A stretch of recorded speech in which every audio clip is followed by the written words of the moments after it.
A gente vence um jogo e quando a gente pensa que tá tudo bem, tome confusão na cabeça do torcedor.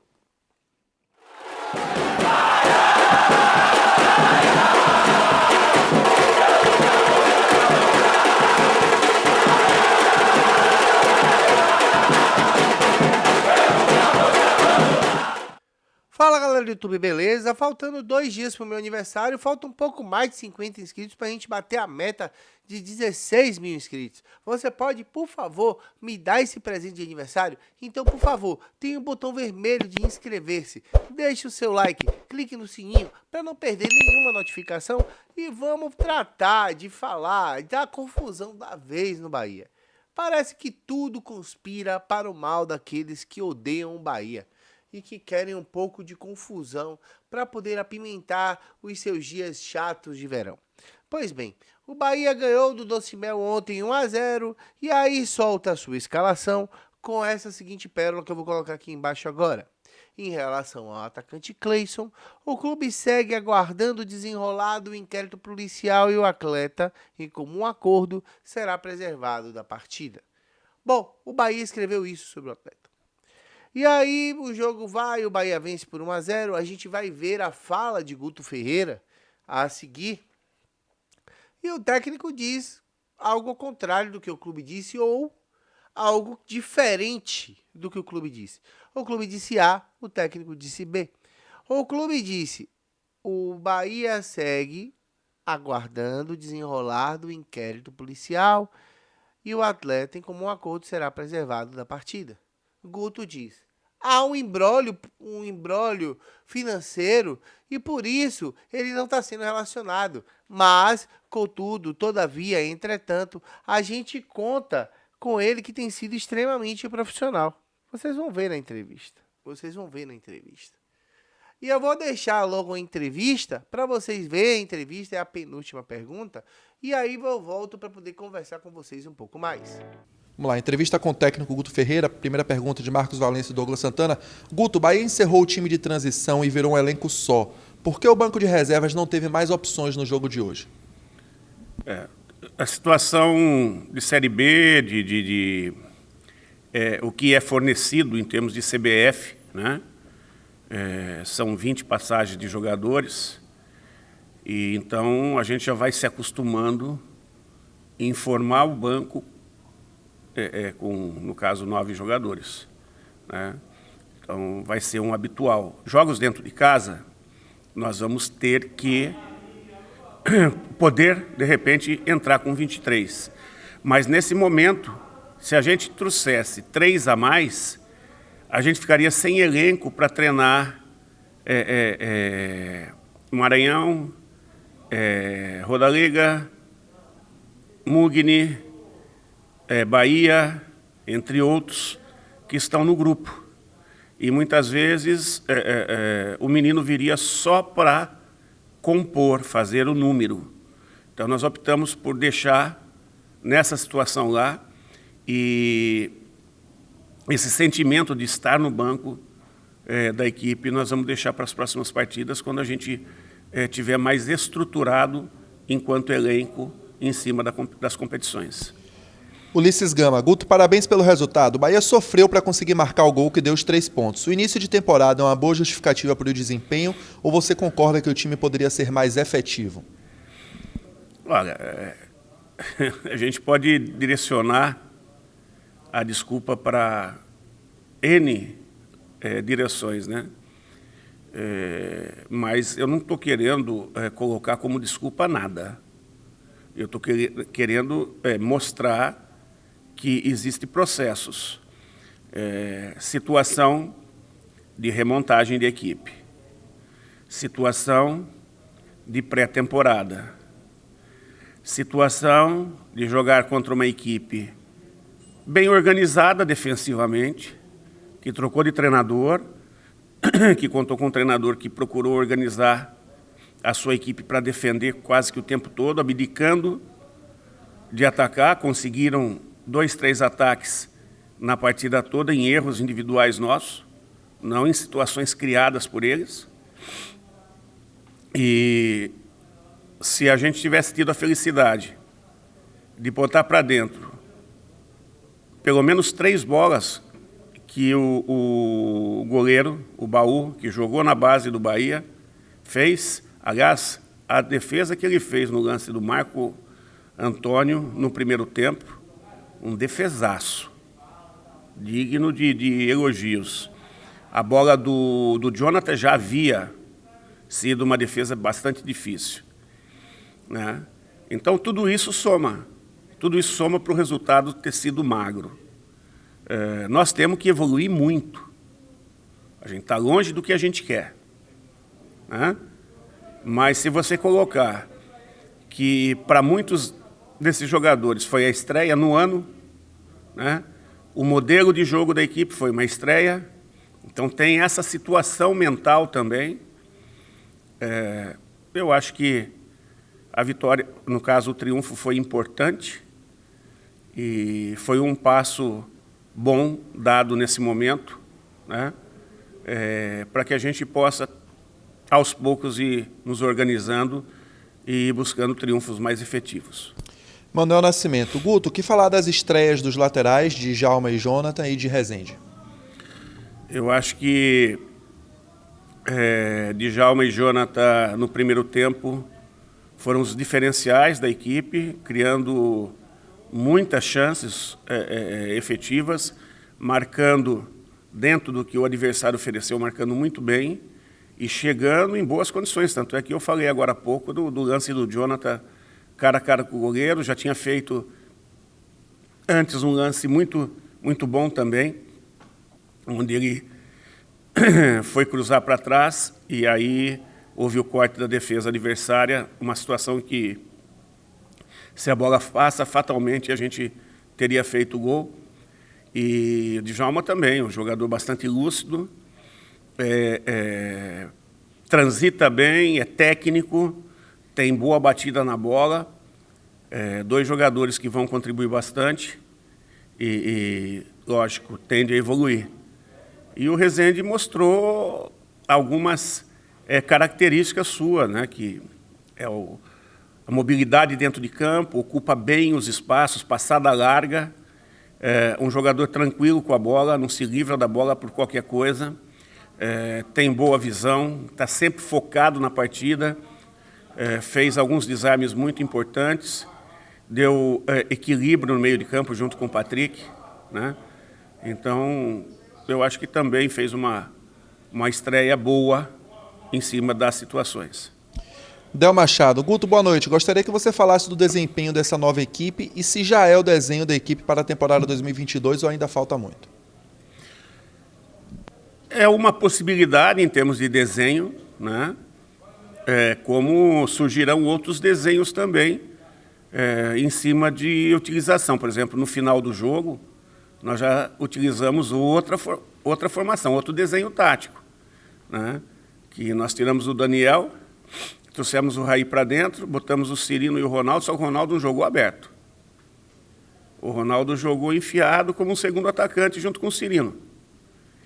Aí o Luiz jogou pela esquerda, o Luiz Henrique, e o Raí fazia meio, às vezes meio para cima, às vezes meio abrindo, segurando um pouquinho mais o Patrick e tal, e soltamos o Borel totalmente.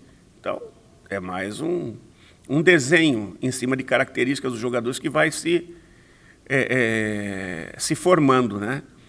A equipe tem muito, muito que evoluir, está ainda numa condição embrionária, digamos assim, bem inicial, né? Tem jogadores para entrar que podem acrescentar bastante e vamos trabalhar. Eu acho que qualquer coisa que eu fale aqui a mais que isso, não tem um porquê, né? Porque nós temos que melhorar bastante. Jailson Baraona e Reginaldo Lima. Guto, que tipo de resposta pode se obter num jogo onde o adversário não trouxe dificuldades e sequer quis jogar buscando resultado? A quais motivos você atribui essa dificuldade para vencer com um triunfo magro? Então, é uma questão de leitura, né, sobre a partida. No caso, está se levando em consideração muito mais a equipe do Doce Mel por ter perdido as 2 primeiras rodadas, por ser uma equipe do interior, mas uma equipe que já vem, acho que é o 3º ano na Série A do Baiano, né? É uma equipe que, se eu não estiver errado, em outros momentos já se classificou entre os 4, ou está ali brigando no meio de tabela, né? E o Sérgio ele organizou uma equipe que abdicou um pouco de jogar, posicionou a equipe no bloco baixo ali, e a nossa dificuldade foi entrar. E quando nós entramos, nós finalizamos pelo menos 3 bolas com boa qualidade antes do gol, pelo menos 3, e todas com defesas muito boas do goleiro, né? A gente chamava aqui de baú, né? Que era da base do Bahia aqui. Então, o que eu mais tenho é que parabenizar o baú e a equipe deles pela partida que fizeram, e o nosso processo ainda é inicial. Não adianta a gente querer cobrar sem a gente chegar no estágio que a gente precisa para poder oferecer, né? Nós estamos trabalhando, nós vamos conseguir. Marinho Júnior, Marcelo Rian sentiu algo ou a mudança foi estratégica? Eu venho revezando os dois, né? O Ronaldo não vinha jogando antes porque tinha pego Covid, ficou quase 10 dias parado. Aí o Ronaldo, nesse processo, o Rian estava jogando e o Ronaldo estava treinando. No jogo de sábado, o Ronaldo começou com o primeiro grupo e o Rian entrou no final, foi muito bem, aí a gente optou por começar com ele hoje.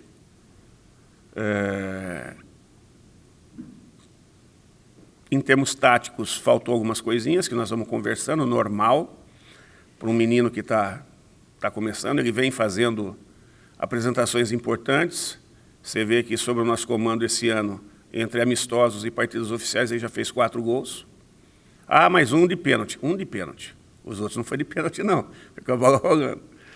E a gente tem uma visão de bastante atenção para ele, porque é um jogador que tem qualidades para futuramente trazer alegrias para o torcedor. E o Ronaldo também. Então a gente vai pesando um, outro. Daqui a pouco o Rodallega vai estar apto a começar. Aí nós temos possibilidade de fazer o que a gente já fez, de trazer o Ronaldo para o lado também, para ser opção. E vamos trabalhando. Hora um, hora outro. Cirino hoje entrou como centroavante, já conseguiu fazer algumas jogadas interessantes, né? E é assim, é seguir trabalhando firme e forte, que daqui a pouco tudo que a gente vem plantando nós vamos colher. Rafael Santana, Guto, qual a situação de Cleison? Ele faz parte dos planos para a temporada? Isso é uma questão mais diretiva, porque existe um fator dentro do processo que são os valores, né, salariais. Então, a gente espera ver que passo que vai ser dado pela direção para que a gente possa dar o passo à frente ou não. O que eu posso dizer é assim, que o Cleison vem sendo extremamente profissional, se dedicando muito nos treinamentos, né? Se colocando à disposição, se possível, e a gente vai utilizar na medida que tenha a liberação de alguma situação que seja efetiva para nós e que possa auxiliar na parte financeira do clube. Enquanto não se resolver detalhes, aí fica difícil da gente dar o passo à frente. Última pergunta de Léo Souza. Guto, comente a atuação de Douglas Borel, que entrou na segunda etapa e fez a jogada do gol. A gente sabe, desde quando a gente chegou, em 2018 ou 2017, não, ele tem 19 hoje, né?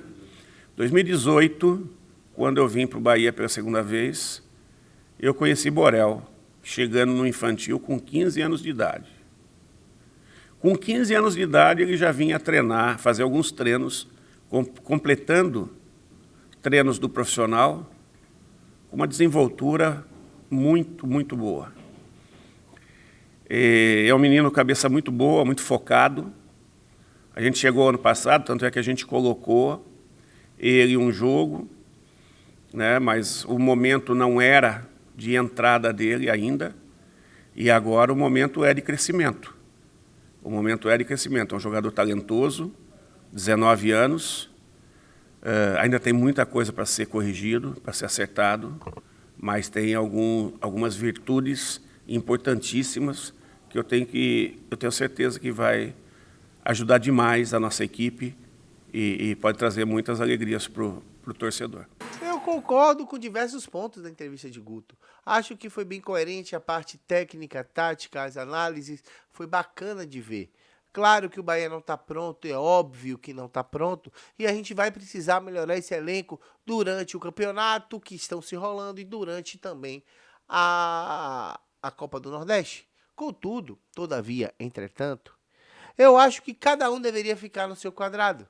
O clube informou em nota que o jogador não tem condição de jogo por conta do imbróglio judicial, do imbróglio policial que ele está se envolvendo. O técnico coloca um impasse financeiro. Acredito que seja a segunda vez que Guto erra na mão. Embora muitas pessoas no Twitter deem razão ao treinador na fala onde acha que a diretoria está mentindo.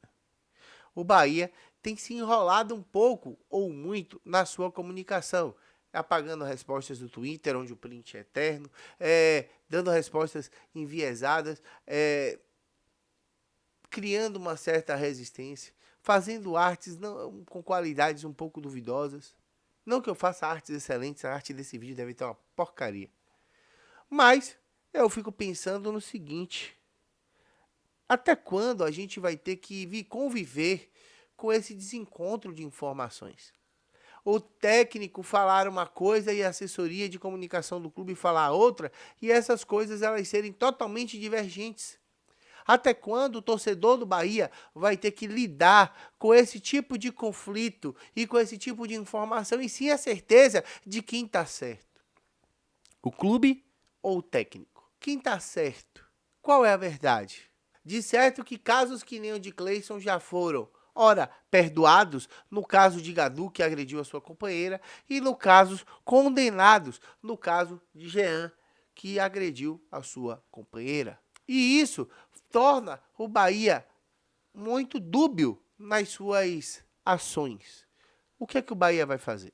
A nota diz que o clube vai esperar a resolução da questão policial em Cuiabá. O técnico diz que vai pensar a respeito do dinheiro, que há o dinheiro envolvido, e quando resolver o dinheiro ele entra em campo. Deixe a sua opinião aqui embaixo. Hoje às 10h30 tem live, eu devo trazer algumas pessoas influentes de Bahia, e a gente vai falar um pouco de Bahia, vai falar um pouco de caso Cleison, do que ocorrer, e da preparação também do jogo para o Campinense, já que o clube viaja hoje, depois do treino das 9 para Campina Grande. Deixe o seu like, inscreva-se, falta muito pouco para a gente chegar aos 16 mil. Me ajude nessa meta. Tamo junto sim. Bora, Bahia! Tchau, tchau.